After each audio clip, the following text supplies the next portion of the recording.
Να προσδιορίσουμε τις συντεταγμένες των σημείων του παρακάτω σχήματος.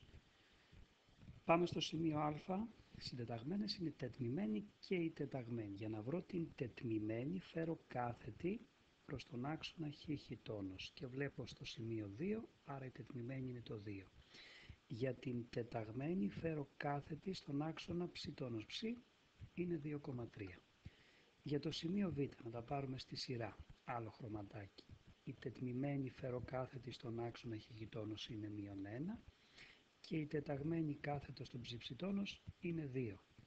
Για το σημείο γ, κάθετη στον χ τόνος 1, κάθετη στον ψ τόνος -1.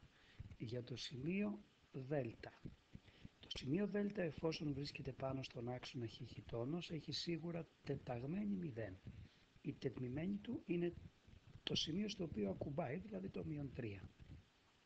Το σημείο ε βρίσκεται πάνω στον άξονα ψ τόνος ψ, άρα έχει τετμημένη 0 και η τεταγμένη του όπως βλέπουμε είναι -2.